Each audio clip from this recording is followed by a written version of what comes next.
माँ कुष्मांडा की उपासना से भक्तों के समस्त रोग शोक मिट जाते हैं। इनकी भक्ति से आयु, यश, बल और आरोग्य की वृद्धि होती है। माँ कुष्मांडा अत्यंत सेवा और भक्ति से प्रसन्न होने वाली है। यदि मनुष्य सच्चे हृदय से इनका शरणागत बन जाए तो फिर उसे अत्यंत सुगमता से परम पद की प्राप्ति हो सकती है। माता कुष्मांडा की आरती पूजा का विधान। आज चौथा नवरात्र पड़े। नवरात्र के चौथे दिन देवी माँ को कुष्मांडा के रूप में पूजा जाता है। अपनी मंद हल्की हंसी के द्वारा अंधयानी ब्रह्मांड को उत्पन्न करने के कारण इस देवी को कुष्मांडा नाम से पुकारा जाता है।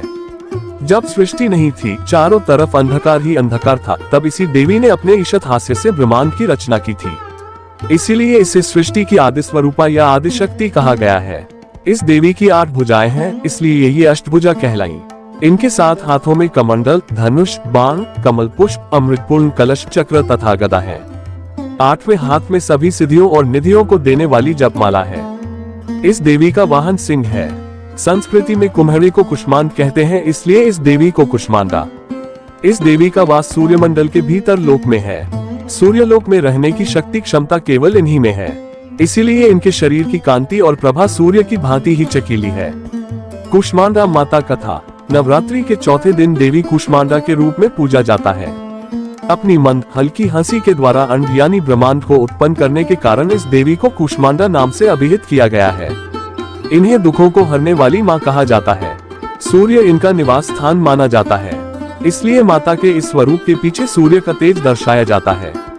इनके 8 हाथ हैं और सवारी शेर है। कुष्मांडा व्रत कथा। कुष्मांडा देवी की 8 भुजाएं हैं, इसलिए अष्टभुजा कहलाई। इनके 7 हाथों में क्रमशः कमंडल, धनुष, बाण, कमल पुष्प, अमृतपूर्ण कलश, चक्र तथा गदा है। 8वें हाथ में सभी सिद्धियों और निधियों को देने वाली जपमाला है। इस देवी का वाहन सिंह है और इन्हें कुम्हरे की बलि प्रिय है। संस्कृति में कुम्हरे को कुष्मांड कहते हैं, इसलिए इस देवी को कुष्मांडा। इस देवी का वास सूर्यमंडल के भीतर लोक में है। सूर्यलोक में रहने की शक्ति क्षमता केवल इन्हीं में है। इसीलिए इनके शरीर की कांति और प्रभा सूर्य की भांति ही दैदीप्यमान है। इनके ही तेज से 10 दिशाएं आलोकित हैं। ब्रह्मांड की सभी वस्तुओं और प्राणियों में इन्हीं का तेज व्याप्त है। अचंचल और पवित्र मन से नवरात्रि के चौथे दिन इस देवी की पूजा आराधना करना चाहिए। इससे भक्तों के रोगों और शोकों का नाश होता है तथा उसे आयु, यश, बल और आरोग्य प्राप्त होता है। ये देवी अत्यल्प सेवा और भक्ति से ही प्रसन्न होकर आशीर्वाद देती है। सच्चे मन से पूजा करने वाले को सुगमता से परम पद प्राप्त होता है। विधि विधान से पूजा करने पर भक्त को कम समय में ही कृपा का सूक्ष्म भाव अनुभव होने लगता है। ये देवी आधियों व्याधियों से मुक्त करती है और उसे सुख, समृद्धि और उन्नति प्रदान करती है। अंततः इस देवी की उपासना में भक्तों को सदैव तत्पर रहना चाहिए। कुष्मांडा पूजा विधि।